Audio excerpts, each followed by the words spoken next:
مزاج بن گیا. وہ غربا بیٹھے تھے دسترخوان بچھائے سڑک کے کنارے, تو امام حسین گزرے تو انہوں نے آواز دی. امام صاحب لوگ ذائقہ نہیں لگے, حضور تھوڑی روٹی نہیں کھا لیتے ہمارے ساتھ؟ تو امام صاحب آ گئے, نیچے بیٹھ گئے غریبوں کے ساتھ. کوئی جرت کرے نا, چلو امیروں نے تو غریبوں کے ساتھ بیٹھنے کی جرت نہیں کرنی, کوئی پیر ہی بیٹھ جائے غریبوں کے ساتھ, وہی مہربانی کر دے کہ میں پیر صاحب ہوں, قبلہ ہوں, تو میں ہی چلو لنگر کھا لوں مریدوں کے ساتھ بیٹھ کے.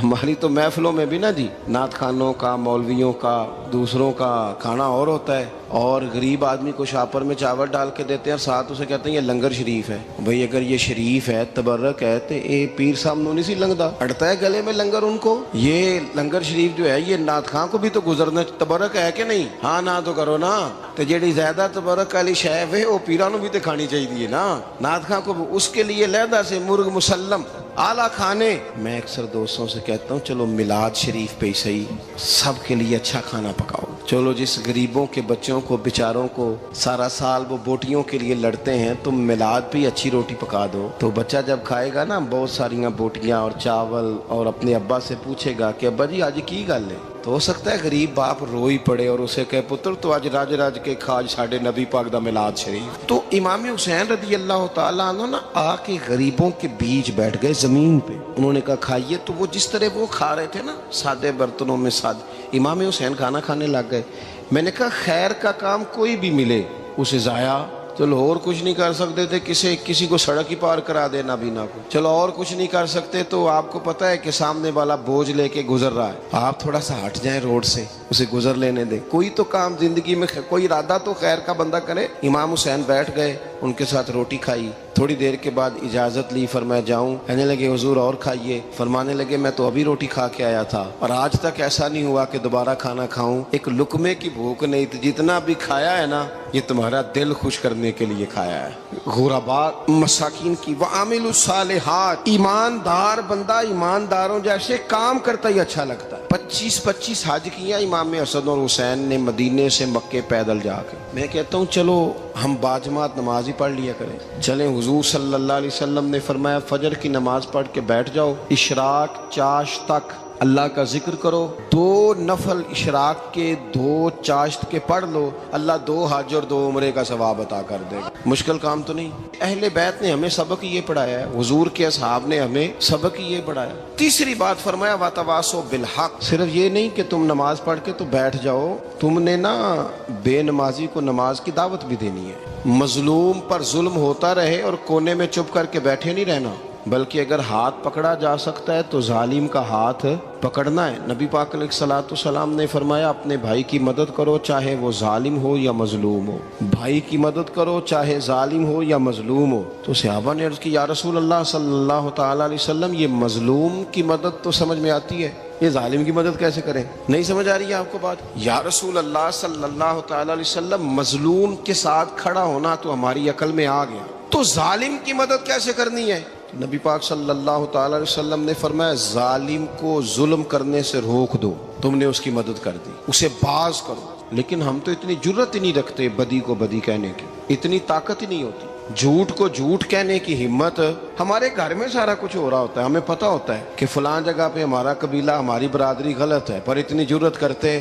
ہم سچ بولتے ضرور ہیں پر دوسروں کے بارے میں, اپنے بارے میں سچ بولنے کو تیار نہیں ہوتے.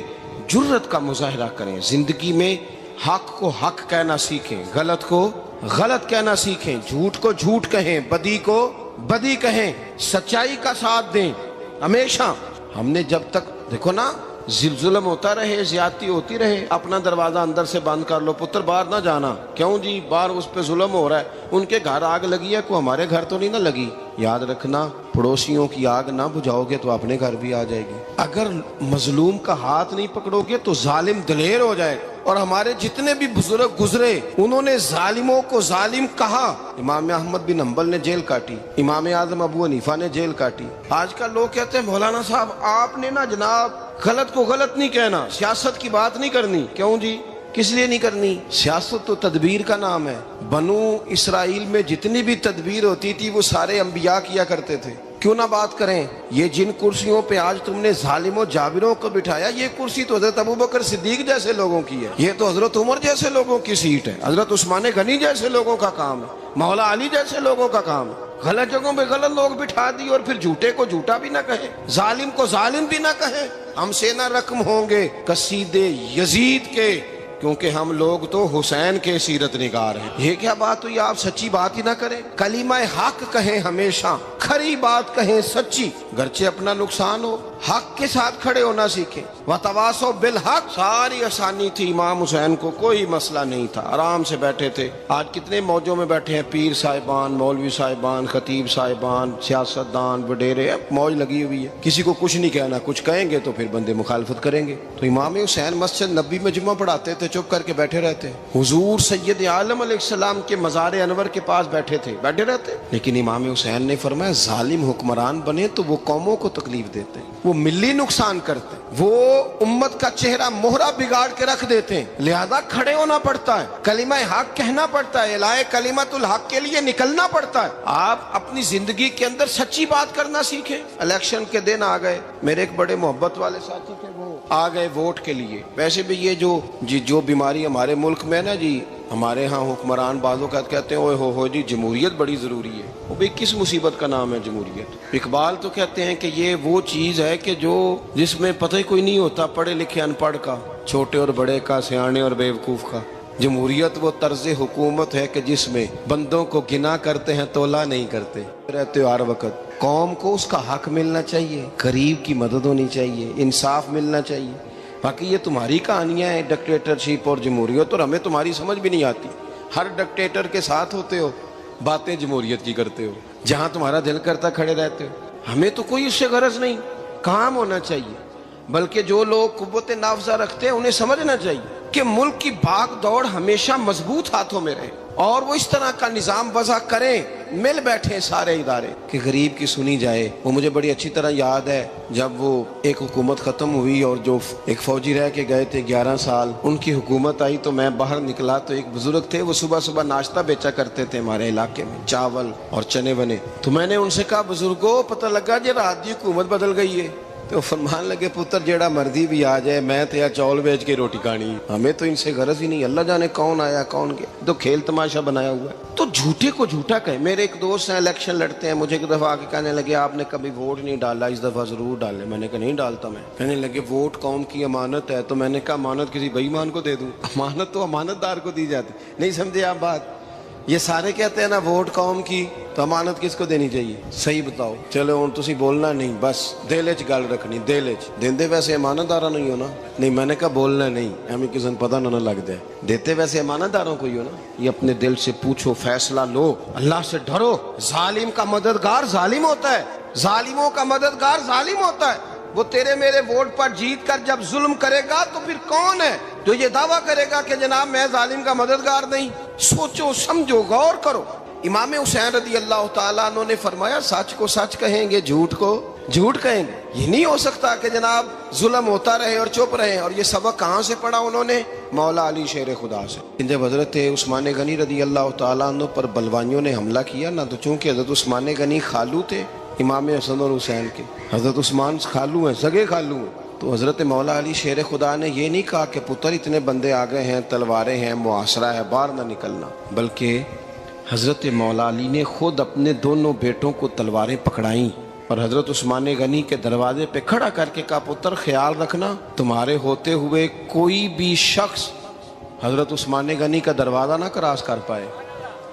خود اپنے بچوں، ہر جنگ میں حضرت علی ساتھ لے کے جاتے تھے۔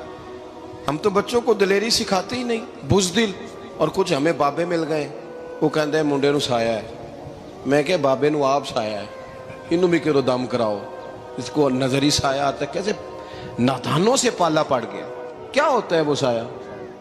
اچھے بھلے سیانے نوجوان بتی بند کر کے اندر لیٹا ہوا ہے بچہ، بابا کہہ گیا انہوں سایا ہے۔ بابا کہڑا کہہ گیا جڑا باہر روٹی لین آیا سی، بھی ایڈی پہنچی سرکار ہوندی تے ٹکر ہی گھر کھا لیندی۔ لوگوں کے قسمت کا حال بتاتا ہے، اپنی اتنی خراب ہے کہ مانگتا پھرتا ہے۔ کیا مذاق بنایا ہم نے اپنے ساتھ۔ تھوڑے سمجھدار ہو جائیں، ہر بندے کی بات کا اثر قبول نہ کیا کریں۔ مومن کے پاس طاقتیں ہوتی ہیں، جو جدھر لگاتا ہے چپ کر کے لگ جاتے ہو. ان الذین قالوا ربنا اللہ ثم استقاموا تتنزل علیہم الملائکہ. اللہ کہتا ہے تو ڈٹنا سیکھ, رب کا نام لے کے ڈٹ جا, رب تیری مدد کے لیے فرشتے بھی نازل کر دے گا. فرمایا یہ نبی مومنوں کے جانوں سے بھی زیادہ قریب ہے. ہم بڑا عام لفظ بولتے ہیں کہ فلاں چیز میرے دل کے بڑی قریب ہے, میری سوچ کے بڑی. جو لوگ دل کے قریب ہوتے ہیں ان کے پاس اٹھنے بیٹھنے کو دل کرتا ہے. تو اللہ کریم نے قرآن پاک میں فرمایا کہ یہ پیغمبر صلی اللہ علیہ وسلم تمہاری جانوں سے بھی تمہارے قریب ہے. اور حضور نے وضاحت کر دی, نبی پاک نے وضاحت کر دی. حضور نے فرمایا لا یؤمن احدکم حتی اکون احب الیہ من والدہ وولدہ والناس اجمعین او کما قال نبی صلی اللہ علیہ وسلم. فرمایا تم میں سے کوئی اتنی دیر تک مومن ہو ہی نہیں سکتا جب تک ہر چیز سے بڑھ کر مجھ سے پیار نہ کرے. ایک مثال دے لوں, بات آسان ہو جائے گی. جس گھر کے اندر پیسہ بے شمار ہو, دولت بے شمار ہو, مکان ایک نہیں چار ہو, اور دنیا کی ساری آسانیاں گھر میں موجود ہو, سارے دوست میری بات پہ توجہ کرنا, ہر شے ہو, بینک بیلنس بھی ٹھیک ٹھاک ہو, بچوں کا فیوچر سیف ہو, لیکن گھر کے اندر میاں بیوی کی صلح نہ ہو. بچے کہتے ہیں گھر میں ہر چیز ہے پر امی اور ابا کا جھگڑا ہر وقت جاری رہتا ہے. وہ گھر صحیح چلتا ہے؟ آپ نے بولنا اس لیے نہیں کہ یہ باتیں لوگ, یہ گھر کے اندر کی باتیں ہیں نا. حالانکہ پاکستان کا تجزیہ یہ ہے کہ 95% میاں بیوی کے حالات ٹھیک نہیں. پاکستان یہ سرکاری اعداد و شمار ہے. 95% گھروں میں اختلاف رائے. یہ بات ذہن میں بٹھا لیں کہ میاں بیوی کا اگر اتفاق نہیں نہ ہوتا تو وہ کہیں کہ گھر میں کوئی بھی خوشی رہے گی تو یہ ممکن ہی نہیں, یہ سوال ہی نہیں پیدا ہو. 6 بچے ہوتے ہیں اور شادی کو 24 سال گزر جاتے ہیں پھر بھی طلاق ہو جاتی ہے. اس لیے کہ میاں بیوی کے لیے سب سے ضروری چیز آپس کی محبت ہے. اور یار کیا خوبصورت انداز ہے میرے رسول پاک علیہ السلام کا. جتنی شاندار طبیعت حضور نے مولا علی شیر خدا کی تھی اتنی کوئی کر سکتا ہے؟ اور جتنی اعلیٰ ترین تربیت اور حسن سیدہ فاطمہ کو اللہ نے دیا کسی اور کو مل سکتا ہے؟ لیکن میرے نبی پاک علیہ السلام نے ان کی شادی کے بعد ان کو اکٹھے بٹھا کے ان کے سر آپس میں جوڑ کے ہاتھ اٹھا کے دعا کی تھی کہ اے اللہ ان کے درمیان محبت پیدا فرما دے. میاں بیوی کے درمیان جو سب سے اہم چیز ہے وہ محبت ہے. بچے کہتے ہیں ہم کدھر جائیں, ابا کی سنے کہ اماں کی سنے؟